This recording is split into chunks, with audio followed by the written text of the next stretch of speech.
Bonjour et bienvenue. Dans cette vidéo, je vous propose l'encollage et le montage d'un avion modèle réduit radiocommandé électrique, le L-39 Albatros de la Breaking Team.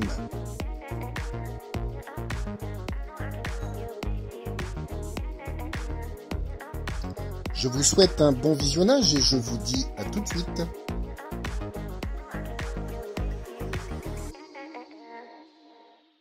Eh bien, sans plus tarder, entrons dans le vif du sujet puisque je vous ferai grâce de l'unboxing. Donc, cet avion est principalement en 5 parties. Nous avons donc le fuselage, la partie centrale, l'aile, les ailes qui sont en un seul bloc, l'arrière qui sera composé de la dérive et du stabilisateur horizontal. À l'avant de l'appareil, il faudra aussi ajouter donc le nez qui sera accolé. Pour la colle, j'ai choisi une colle UU pour polystyrène qui permettra de coller aussi bien du polystyrène sur polystyrène que ce que je suis d'ailleurs là en train d'en coller. Ce sont donc les supports de tirant pour les servomoteurs. Ces servomoteurs serviront à actionner donc les petites parties de l'aile qui, elles, donneront la direction sur la partie principale et à l'arrière qui permettra de faire monter ou descendre l'avion.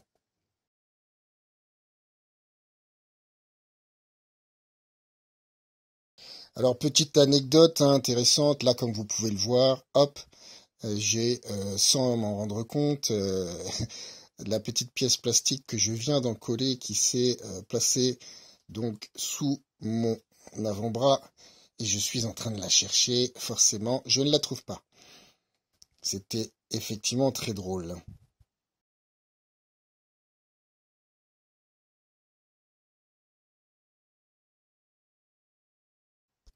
Donc là, j'applique tout simplement la colle sur les différentes parties à en coller. J'en mets de chaque côté, sur les deux parties qui sont à assembler. Pourquoi? Parce que c'est une colle qui agit un petit peu comme, vous savez, les colles néoprène. Donc, vous en collez les parties à assembler et vous laissez sécher un petit moment. Alors, pas forcément très longtemps, ça dépend de ce que vous avez à en coller. Et puis, vous les assemblez une fois que la colle a commencé un petit peu à sécher. Alors, il ne faut pas qu'elle soit complètement sèche, bien sûr, mais il faut c'est une colle un petit peu en gel. Donc, il faut qu'elle ait le gel et le solvant dans le gel se soit un petit peu évaporé.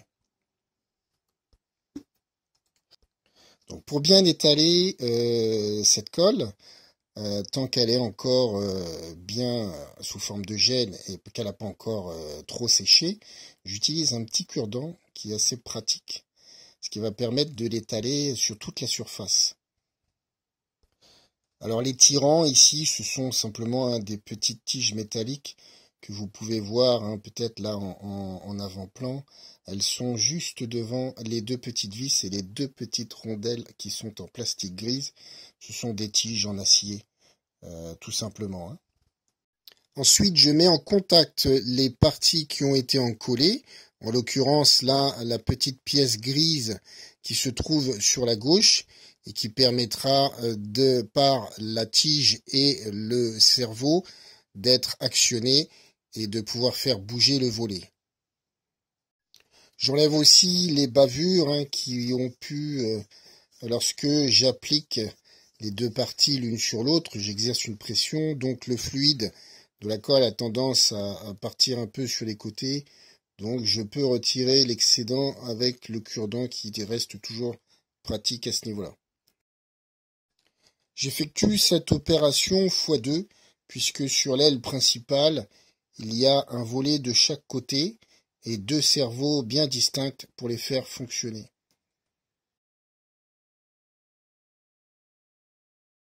Il me restera pour la partie mécanique à effectuer de nouveau cette même procédure qui consiste à coller cette petite pièce en plastique gris sur la gouverne cette fois-ci de profondeur. Donc gouverne de profondeur droite et gauche qui seront reliées cette fois-ci par une petite tige mécanique du fait que cela ne nécessitera qu'un seul cerveau pour piloter l'ensemble. La colle qu'on peut voir sur la droite, noire et jaune, c'est une colle Patex dont je me suis servi pour renforcer l'arrière du fuselage au niveau de la sortie d'air.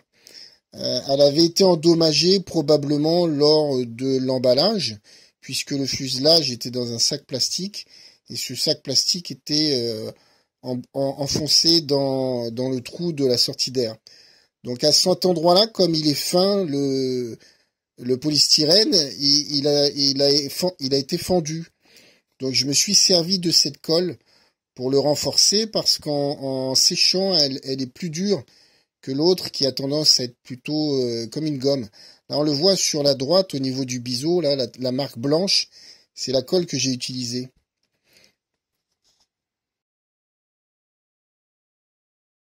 À présent, je vais pouvoir m'occuper de l'avant de l'appareil. Donc, en l'occurrence, là, il s'agit du nez que je vais en coller. Toujours le même principe, hein, pour pouvoir assembler les deux parties. Donc la partie du nez a un petit embout mâle qu'il faudra enfoncer dans la partie du fuselage qui, elle, a un trou. Donc c'est le principe des embouts mâle-femelle. Donc là, comme il y a un enfoncement, c'est différent que lorsqu'on colle en plaquage sur deux surfaces planes. Puisque là, si je laisse trop sécher la colle, au moment de l'enfoncement, il faut qu'elle soit encore assez fluide pour pouvoir faire glisser la partie et rentrer dans l'autre. Je me suis fait avoir, vous verrez plus tard dans la vidéo, je me suis fait avoir sur la dérive, que j'ai pris trop de temps à positionner et à en coller, et pour le coup, quand je l'ai positionné, il fallait que je l'enfonce d'au moins 5 mm, et j'ai eu du mal.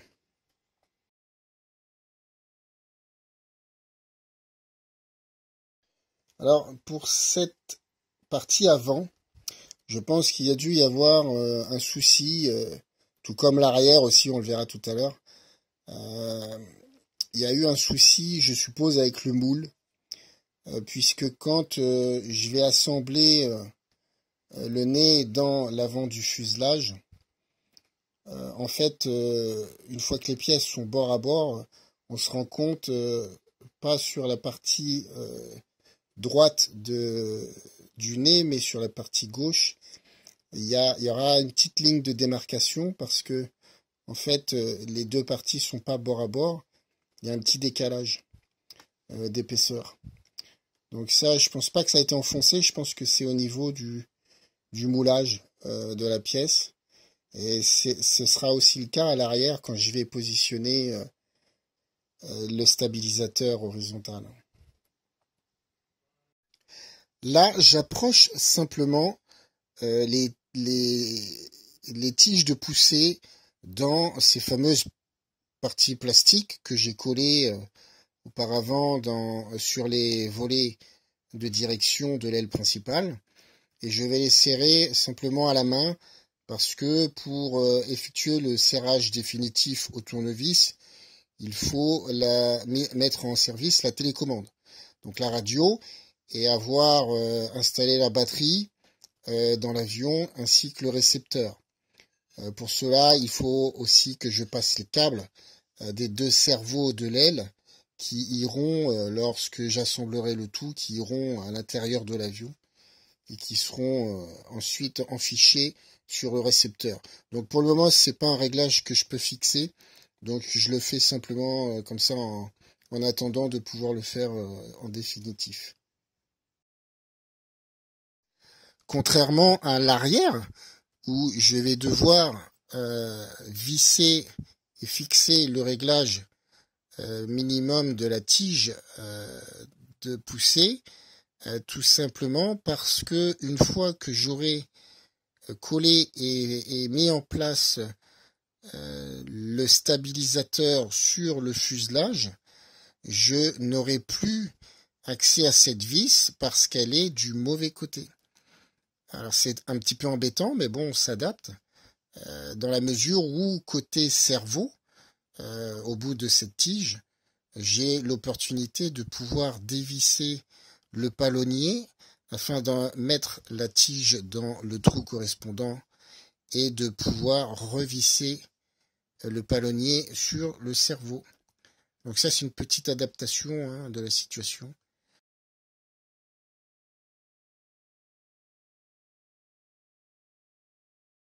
Ici, nous sommes à l'avant-dernière étape du montage de cet avion, de la Brightline Team patrouille de jets en formation qui ont, si on peut dire, fait le tour du monde pour montrer leurs exploits des pilotes expérimentés.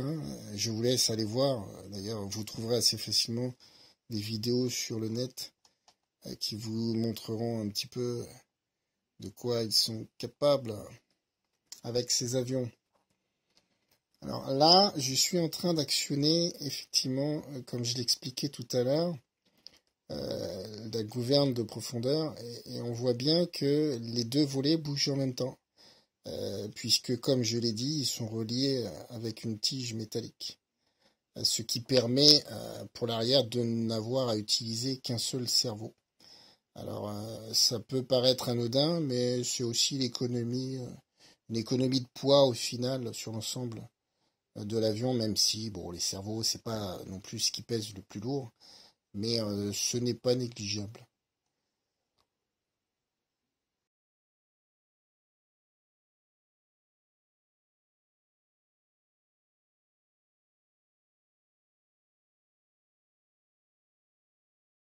Je suis en train d'enlever l'excédent de colle que j'ai mis dans cette gorge, puisque quand je vous parle de la tige qui traverse pour pouvoir actionner les deux volets en même temps, eh bien, il y a une petite gorge là, à cet endroit du fuselage qui lui permet de se positionner. Donc, j'ai pas fait attention sur le moment, j'en ai mis un peu partout, mais j'aurais pas dû en mettre à cet endroit puisque la tige, il faut qu'elle puisse pivoter librement. Donc, en aucun cas, il faut qu'elle soit collée.